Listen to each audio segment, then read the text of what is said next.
మీ business ని develop చేసుకోవాలని అనుకుంటున్నారా? అయితే వెంటనే సంప్రదించవలసిన ఫోన్ నంబర్ 7729969299. ఈ రోజు ఎన్ని పోస్టర్స్ అధ్యక్ష హోమ్ మినిస్టర్ రాష్ట్రంలో హోమ్ మినిస్టర్కే రక్షణ లేకపోతే ఎవరుకుంటుంది? ఒక దళిత మహిళ క్యారెక్టర్ అసాసినేషన్ అంటే రౌడీలకు కూడా భయం లేకుండా పోయింది. హోమ్ మినిస్టర్ లెక్కలేదు, డీజీపీ అయినా లెక్కలేదు, హోమ్ సెక్రటరీ లెక్కలేదు, డిప్యూటీ సీఎం అని లెక్కలేదు, ఎవరైనా లెక్కలేదు. అంటే ఏంటి విచ్చలవిడతనం? ఏమనుకుంటున్నారు మీరు? ఇంకో పక్కన చూస్తే అధ్యక్ష డిప్యూటీ సీఎం పైన ఏం చెప్పాలి అధ్యక్ష? ఇది చూస్తే మనసు వికలమైపోతుంది, బాధ కలుగుతుంది, నిద్ర రాదు. మనం కూడా మనుషులమే అధ్యక్ష. ఓసారి ఇవన్నీ చూసినప్పుడు దేనికోసం ఇక్కడికి వచ్చాం, ఏ పరిస్థితిలో వచ్చాం, ప్రజలకు సేవ చేయాలని వచ్చి ఈ అవమానాలు పడడం ఏంటని ప్రతి ఒక్కరు కనిపించదు అధ్యక్ష.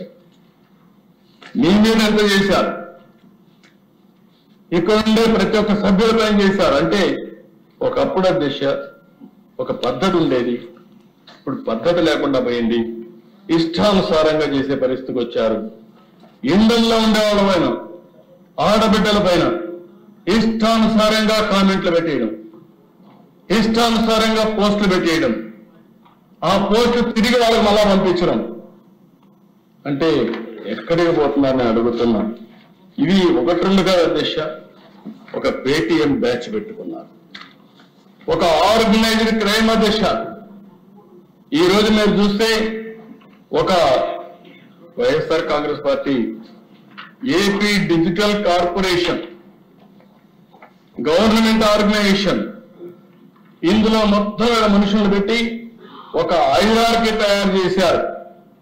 టాప్ ట్రాన్స్మిటర్స్ సెకండ్ లెవెల్, అక్కడి నుంచి third level Jagan connectivity Jagan connect, third అక్కడి నుంచి మునుగళ్ళ హరీశ్వర్ రెడ్డి, మిగిలిన వాళ్ళైతే అనఫిషియల్, అక్కడి నుంచి వేరియస్ బ్రాంచెస్ చేసుకుని వీళ్ళ అడ్రస్లన్నీ కూడా తెలియకుండా ఎక్కడికక్కడ ఇష్టానుసారంగా ఎక్కడెక్కడో కూర్చొని ప్రపంచం మొత్తం పేర్లన్నీ కూడా ఎక్కడికక్కడ షీల్డ్ చేసి, అడ్రస్లు షీల్డ్ చేసి ఇష్టానుసారంగా సోషల్ మీడియా వాడే పరిస్థితికి వచ్చారు అధ్యక్ష. అంటే వీళ్ళు అనుకుంటున్నారు, ఒకటే అనుకున్నారు అధ్యక్ష, మేము చాలా తెలివైన వాళ్ళని, మా పోలీసులు వాళ్ళకంటే తెలివి తక్కువైతే వాళ్ళ ఆటలు సాగుతాయి.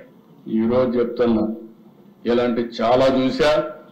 భవిష్యత్తులో ఎవరైనా సరే ఆడబిడ్డల జోలుకు వస్తే ఒకటే హెచ్చరిస్తున్నా, ఏం చేయాలో చేసి చూపిస్తాం. అందుకే పటిష్టమైన చట్టాలను కూడా తీసుకొచ్చాం. ఆ చట్టాల ద్వారా అవసరమైతే ఇంకా అధ్యయనం చేస్తాం.